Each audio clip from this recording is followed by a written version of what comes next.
Hello, my rebels and questioners of authority. Oh, it is Wednesday, July 15th. We are halfway through July. And for some reason, this month seems to be going really s- like I want to say slow, like holy cow, slow. Because at one hand, like July 1st was just yesterday, but on the other hand, July 1st was like a year ago. And part of the reason for this is things have gotten so busy for me in the summer. I don't know about you. I always used to think of the summer, and I still like automatically do, and then have to adjust my thinking of summer as being like, hey, it's a break because you're not in school. If you're a teacher, you're not working, and I spent a lot of my life either in school or teaching. So like summer break, right? It's supposed to be a break. It's supposed to be less go, go, go. And what I'm finding for myself and what I'm hearing from literally everyone else that this has even remotely come up in a conversation with is that the summer is so much busier. And and I think that that's for a few different reasons. And you're gonna have to bear with me on this one. This one might be a little bit of, of a rambler, but there's something like really mm, churning in my soul and my gut right now that is asking to come out. And this go, go, go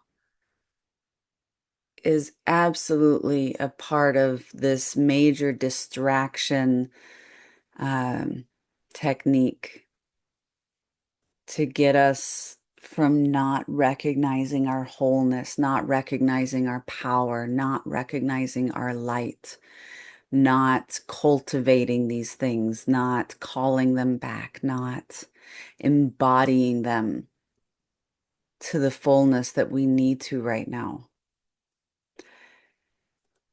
And it feels like everything in the world has this level of urgency that and it's been here for a little while, but it's relatively new. I'm 43 years old, so in my life it's felt like we've gone through, brief spurts of like where everything kind of feels urgent. Um, and then there were times in my life where me personally everything felt urgent and I had to check myself on that one. But it this urgency feeling, and I know I've spoken about it before, and I gotta be honest, I don't remember how long ago, which month. I feel like May or April, maybe. It's been a little while since I think I've spoken about the urgency, but this urgency is driving us, and it's driving a lot of us off the track. Um, into detours and off ramps that we really shouldn't be going to. That's that distraction. Or maybe you want to flip that illustration, that visualization, and think of it as we're on this major multi-lane highway, and everyone is feeling like it's so urgent to keep going straight down this highway. And maybe what we need to do is take an off ramp and we need to get off of it. Because there's something about even the energy that's not distracting that feels urgent to me, but I don't know. The more I kind of sit with that and like think about it, feel it, maybe it's not urgency. Because when you feel urgency in your body, oftentimes there's like a pressure. Like if you really get down to how that feels in your body, like I can feel this urgency and it feels like this kind of pressure in my belly, in my chest, and it's not like a huge weight right now, but it's also this like tingly, buzzy, like almost anxious kind of feeling. I don't know if you can relate, or maybe that feels differently for you because we can experience the same thing differently, right? But what does it feel like for you? Be one question I have because that's a great thing to ask and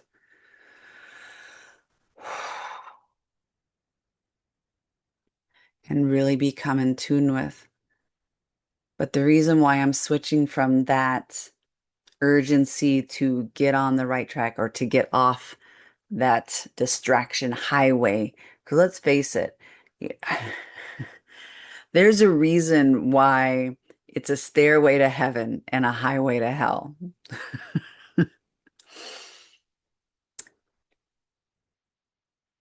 Obviously, the traffic they're expecting on the road to hell is significantly more than on the stairway to heaven. And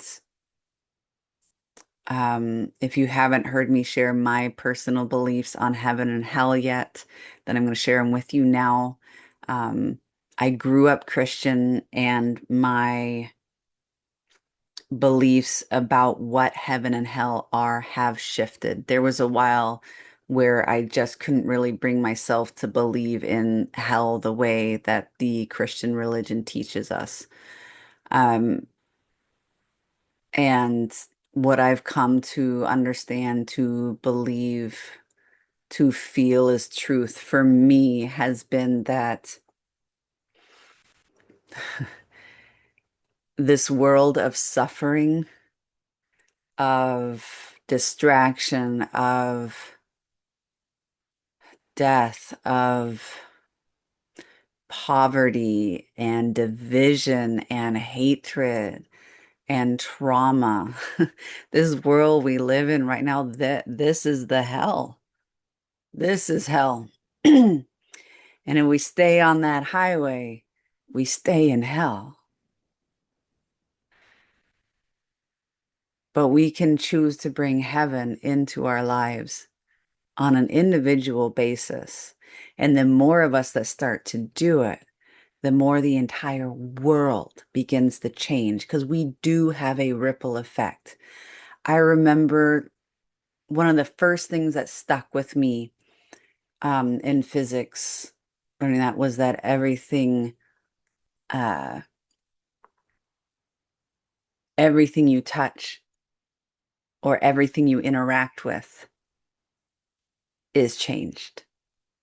And you are changed by everything you interact with. Like there's this unmeasurable symbiotic relationship that we have with the very world around us. And the more I've begun to understand and exercise that knowledge to shifting my world, the more I have experienced heaven on this earth. And it's not all the time. And I think one of the big reasons, pulling back to where I started, that July has felt interminably long to me, and we're only halfway through it, is because I found myself back on that highway to hell. I found myself back on that road of distraction. and meaningless urgency and pressure to do all of these things, plan out all of these things, get out the scheduler and figure out what am I doing, and just noticing how busy I am. And I've had these little pockets that I can recall of clarity, of momentum off the highway, of raising my frequency as I walk that staircase to heaven. And in between those moments, there's a lot of what feels like dead space, where it's like, what was I doing? What what happened? Like this weird blackout thing. And what I realized this morning, I sat down this morning and I'm like, I really can't keep doing this. Like, I know that I am distracted. I know that I am not present right here. I know that I am struggling to get present. And what can I do to help me get there? Because I haven't been able to do it the last few days. And it's like, you know what? I still have some guided meditations downloaded from Kyle Cease. And if you've never heard of Kyle Cease, look up Kyle Cease. He might go by Infinite Expansion on YouTube. I'm not sure, but if you search Kyle Cease, he's a fantastic comedian, inspirational speaker, spiritual leader, and he has several different meditation bundles. And the ones that I've purchased, I would download on my phone so I could listen to like on my couch in the morning or when I'm laying down to sleep at night or something. And it's been a very long time since I have done a guided meditation. And what I love about guided meditations is they're there. Excuse me. And that was my hubby calling me. That was that ringtone. Apologies. Uh, well, I fielded that call. Um,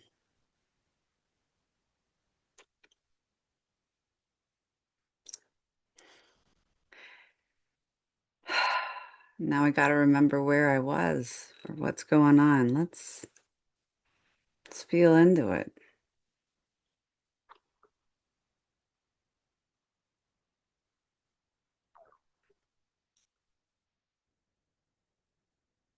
So I sat down this morning and decided to use a guided meditation that I have on my phone from Kyle Cease. And if you've never heard of Kyle Cease, he's an awesome comedian, inspirational speaker, and spiritual teacher. And I highly recommend you look him up. He has these meditation bundles that I really love, and I've purchased a couple of them, and I have them on my phone for when I just I need some support with my own meditation. So when I have firmly become entrenched in the middle of this highway of distraction, highway to hell, and I'm struggling to get off on my own, that's where I reach out for help, for support. And oftentimes a guided meditation is a great tool for me to use. And I found one that's it's a guided meditation on what you were birthing or something like that. I'm like, ooh, I know there are all these things and there's so much and like the potential, ooh, the potential in my field is just growing and amassing and it's really potent. And within the first 2 minutes of that guided meditation, I stopped it because what I realized is I've been living in the future. That's why it's been like blackout in between those moments of clarity and connection because I'm not living in the present. I'm living in this future. And here's the catch with living in the future. It doesn't exist. The future isn't real. The future might be one of the greatest illusions that we labor under, that we suffer under. Because this has not been an easy 15 days of July for me. And a lot of it's because I am so stuck in this future planning mode and what's on the calendar tomorrow or the next day or the next day, and trying to keep it all straight in my mind and letting myself get sucked into that distraction. Even getting sucked into the distraction of that potential that's sitting kind of out there. It's out there in the outer edges of my energy field, and every once in a while a little thing will come through, and then I'll get a little more of a taste and I'll get like the next step forward, which is excellent. It's kind of the way that it feels like it's supposed to be, at least right now, you know? And but when I keep focusing on what's out there instead of what's right here in my immediate proximity, I don't I don't live in the now, in the moment. I am now attaching to something that isn't that's an illusion of the potential. And I don't know if that makes sense to you. But when we're so attached to the potentiality of what is coming or what could happen in the future, and we forget to be present and truly grateful and enamored with what we have now, that potential starts to fizzle and die. And then we get to that point in the future that we thought we were going to be having the thing or experiencing the thing or whatever we thought that potential was going to turn into. And we're like, why? Why don't I have that yet? Why hasn't that happened yet? Why? Why does it keep staying out there in front of me instead of coming in here? And it's because you can't live in the future and expect it to ever come into your present. The only way that you get something to come into your present time, your present moment, is to be in the fucking present. Even better than the present, because that's still time bound, is be in the now. The now is kind of this, it's kind of that void space where everything that's real lives. And it's impossible for our minds or our brains to comprehend. It's something that our souls get because that's where our souls really live. And every time we start bringing our souls into our bodies get to start experiencing this now space. And I've been doing so much of that and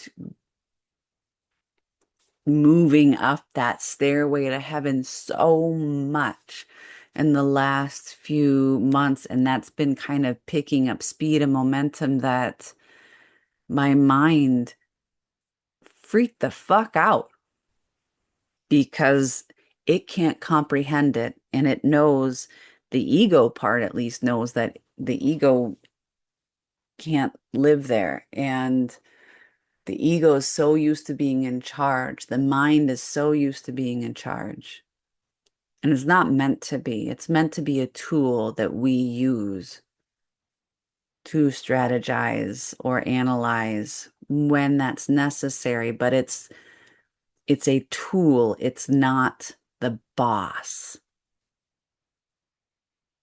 That's why, like, you think about a company, your strategists and analysts aren't the boss. They're lower down that totem pole because they don't see all the things. They see small parts of it that they are focused on and analyzing and strategizing. And then it's up to us as the soul embodying this physical form to take that information that our mind, our strategists and analysts give us to get the whole picture and to get the clarity on what's right in front of us. We are our own light. And when we keep covering up the light with the future or with the past and stop living in the now, in the present moment, we don't get clarity. Clarity isn't necessarily this is the next right move for sure, but clarity shines a light on the options in front of you so that you can actually clearly see the options in front of you and what the consequences are for choosing each option so that you can then use your mind as the tool it's meant to be to make the next best choice based on that clarity. But you have to let your light shine and lead that way before your mind can clearly see what's going on and before you can then make that decision based on the information your mind's giving you. And I recognize that this can be hard to understand when your entire life you have been your mind. You haven't distinguished between the two, and you haven't recognized that your mind is actually pretending to be you and is not really you. It's hard. And I obviously fell back into that pattern in the last couple of weeks of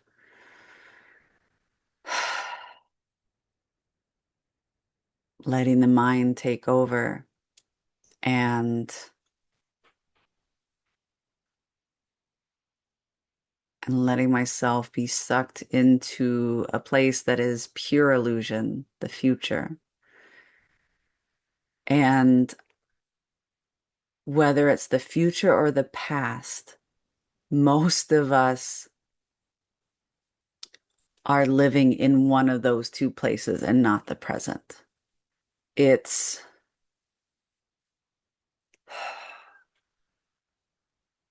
it's quite difficult to live in the present moment. And I just want to acknowledge that a lot of the principles or the concepts are really ultimately pretty simple, but actually making it happen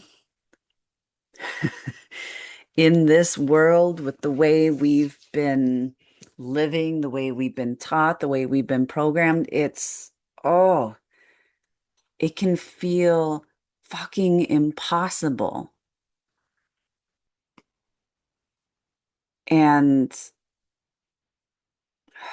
let's let's address the past here for a moment. Mm.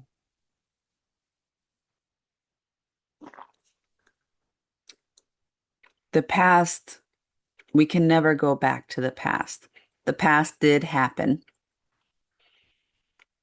It was real at least,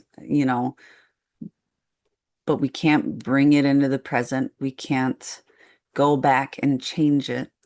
And what I think is, hmm, what I find that keeps popping up to me when I think about the living in the past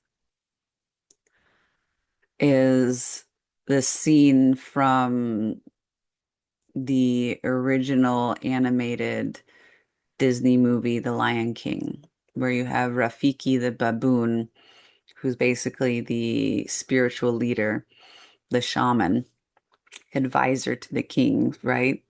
Finds Simba, is trying to convince him to go back, right? To claim his power, to claim his throne.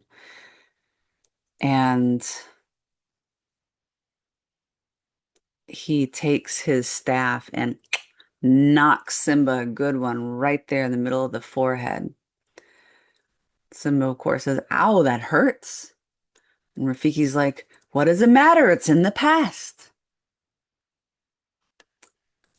And Simba, rubbing his head, says, "Yeah, but it still hurts." Rafiki's like, "Yeah, the past can still hurt in the present. What happened to us in the past, we can still carry that hurt into the present." And I think that that's a distinction that we don't often make. We start to live in the past, either trapped in some never-ending loop of trauma,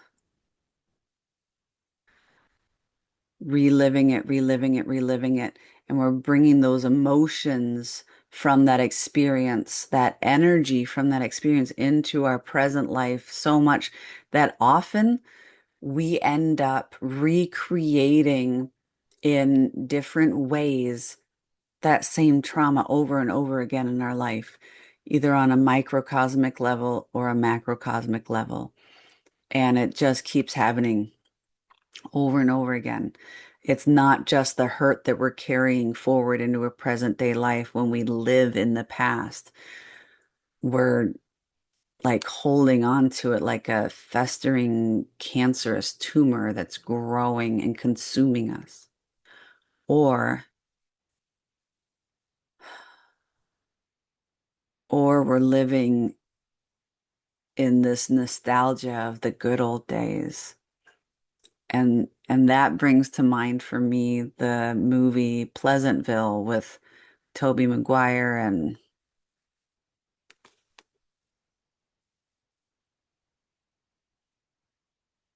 Reese Witherspoon, where they get sucked back into the character Toby's favorite TV show, Pleasantville, this black and white, everything's perfect and just so very pleasant.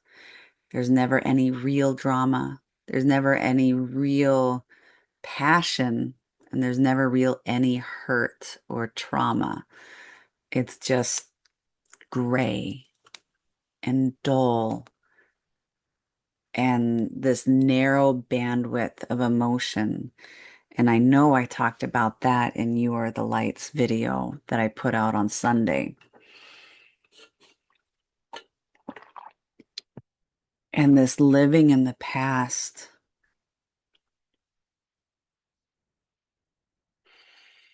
Hmm. We can't recreate the past if that's what we want, and we can't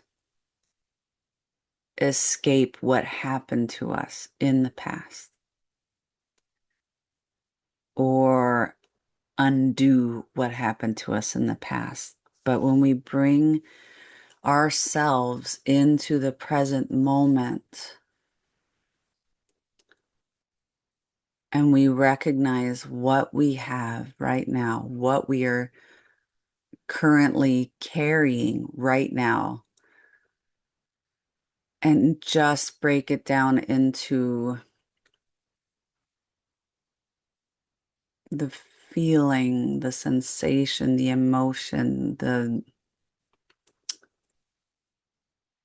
very building blocks of it without the story, whether it's the story of what's going to happen in the future or the story of what happened to us in the past. What are you actually holding on to right now? What is that? What is it that is right here in your bubble, in your energy field? And can you let yourself feel that wholly? Can you draw in your light and let it shine brighter and in more places inside of you to illuminate what is inside your energy field? Because once you can see that, once you let yourself feel it so much that shouldn't be permanent fixtures in your energy field are going to leave. They're gonna be like, oh, finally I can move on. Jeez, I thought this person was gonna hold on to me forever, you know? But until we do that, we're just kind of stuck.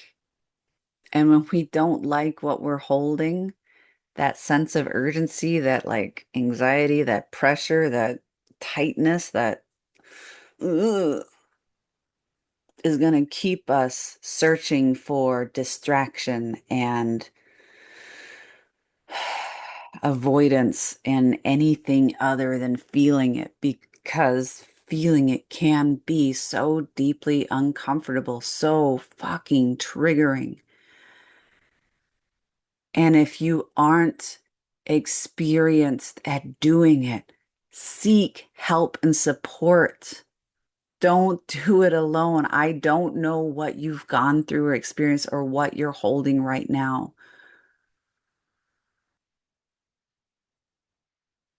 but so much of it, if you haven't done this before, if you don't have experience or know exactly what you're doing, it's going to be really important that you get support. And even if you've done it before, if you're feeling like you've reached that next level and your mind just sucked you right back onto the distraction highway, that highway to hell, like my mind has done this month, seek the help that you need to get you over that hump, to get you back off that highway, back onto that stairway. Maybe it's just listening to a guided meditation. Maybe it's a one-off therapy session or a coaching session. Maybe you just need to call that friend that you know can help listen and guide you or be that anchoring presence in the now for you. Maybe that's all you need. Wherever you're at, the support that you need doesn't have to cost you money. All right? Get creative with where you get the support and recognize that whatever it costs you, because there is that energetic exchange, and sometimes that energy comes in passing money back and forth for, someone's time or energy, and that's perfectly acceptable. But whatever it is, get the support and the help you need. I know that I need some extra support right now, and I'm going to be looking for that and getting the help that I need to get off of this distraction highway, this highway to hell,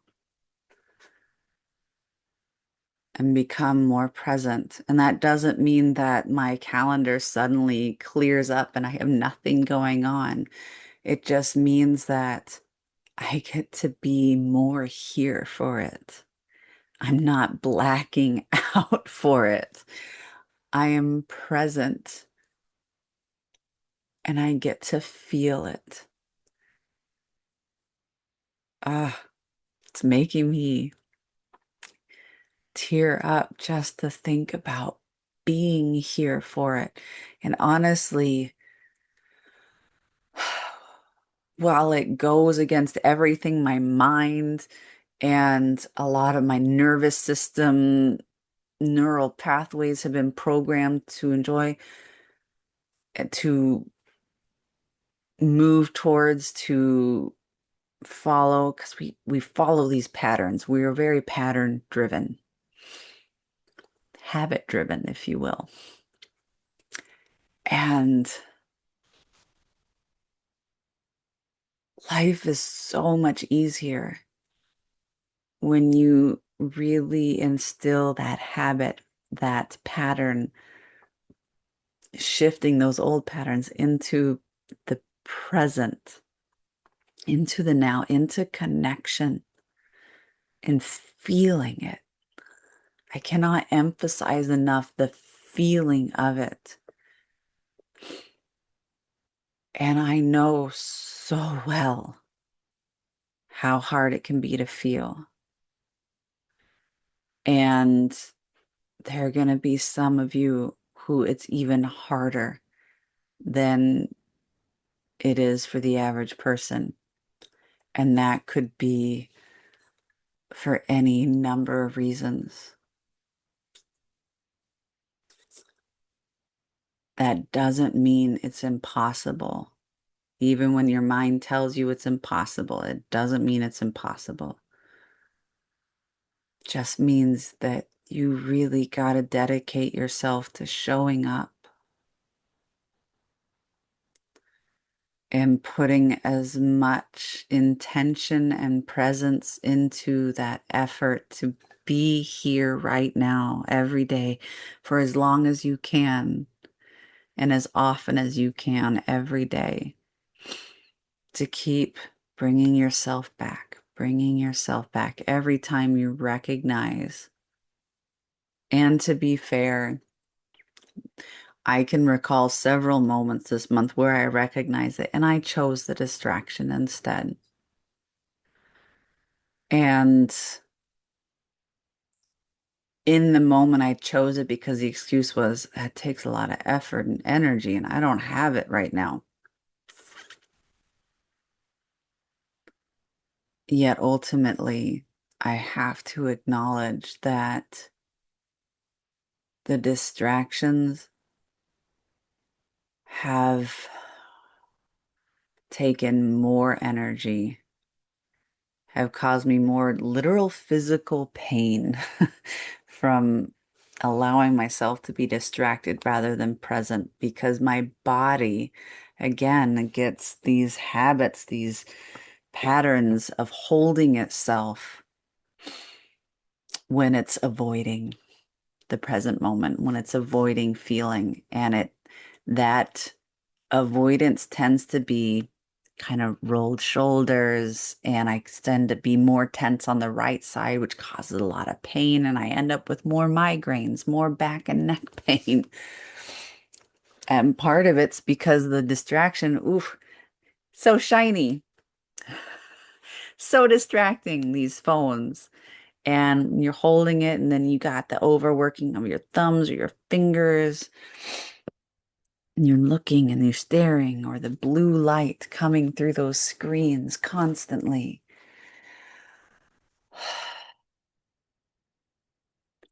And my body ends up more exhausted than it was before. And then my mind, in that effort to stay in control and to not let me keep moving up that staircase without it being in control, comes in and says, "Oh man, see, that connection, that takes a lot out of you. You really you got to rest some more. You got to couch day. Get on that couch, watch that TV, play on that iPad, scroll on that phone. And I don't know what your distractions are. Maybe they're the same, maybe they're different. Distractions also show up as addictions. In fact, we can probably just call them the same thing. Because, yeah, when we turn to our phones hundreds of times a day, that's an addiction.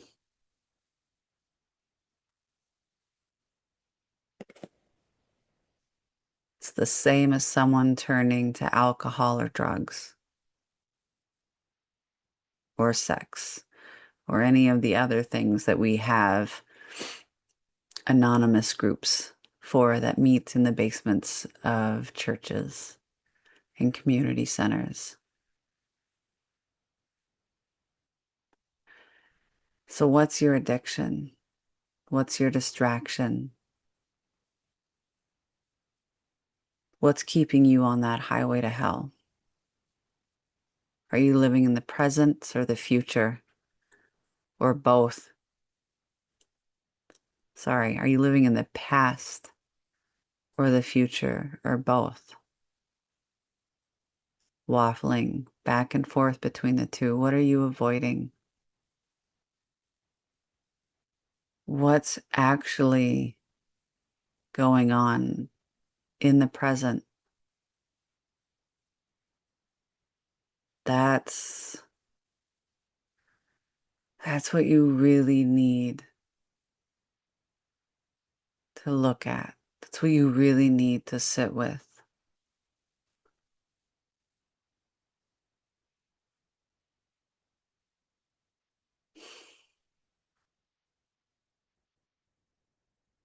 Yeah.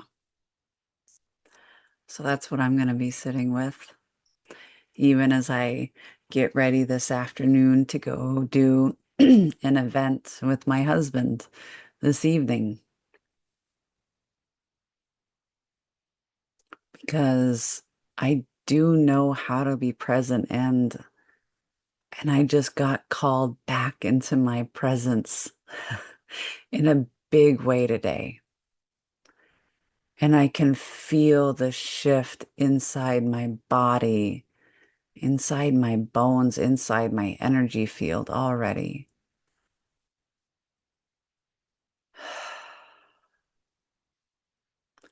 And I'm not going to let it just be a fleeting moment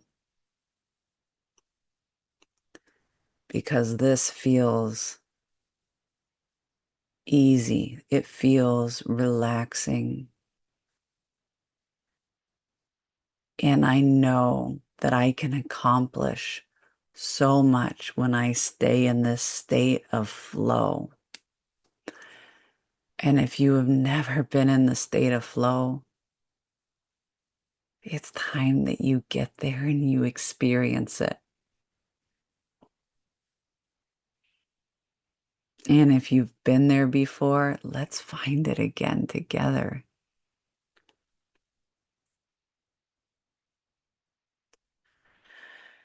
Whew.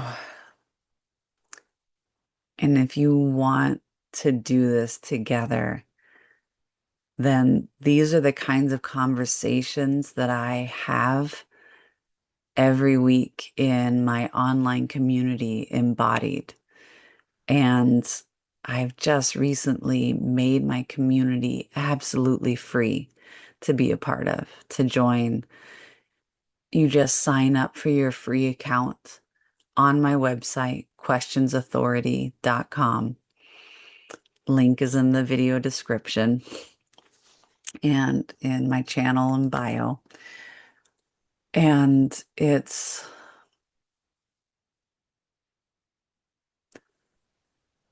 me and us growing in real time and letting the energies move and flow through us. And I think the more you, if you go back through my videos, you can see like the previous live calls. There are, as of the making of this video, I think 31 live calls out there. So over 31 hours of just live calls, in addition to some guided meditation, some yoga practices, some somatic practices, all in the members library, all for free. And also access to a self-love masterclass when you sign up. But this, I'm doing this embodiment work live and in front of you every week. And you can see the shifts and the growth. And you can also see when I show up for a week and I'm not necessarily really there. And I don't want to ever show up again not really there. And will it happen again? Possibly. I don't know. But I'm going to stop trying to live in the future. And I'm going to come back into the present moment. And if you want to if you want to join me in Embodied, just head to my website. The links are all there. Takes a couple of minutes to sign up, and then you can peruse the member resource library and the member video library to your heart's content. See what speaks to you. And just know that I will always show up authentically wherever I'm at. I don't believe in hiding where I'm at. I don't necessarily share every little minute, intimate detail of my personal life. But if I'm struggling,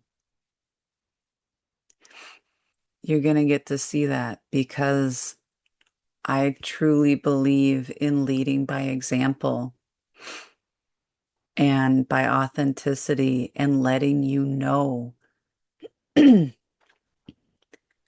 that even as far as I've come and as much wisdom as I've gained and embodied, it doesn't make me perfect or infallible or any more enlightened than the next person. Because too often we end up putting these teachers up on pedestals. I'm certainly guilty of having done that. And I don't want to be up on a pedestal. And I can guarantee you that if you put me up on a pedestal, it's a version of me that isn't actually real. It's not the real me that's up on that pedestal. So here's your invitation. Stop living in the past. Stop living in the future. Join me in the present. Join me in becoming more embodied in the very now and shifting those patterns and habits that have kept drawing us back onto that highway to hell so that we can keep going on that staircase to heaven instead. I love you all so much. And I'll talk to you later.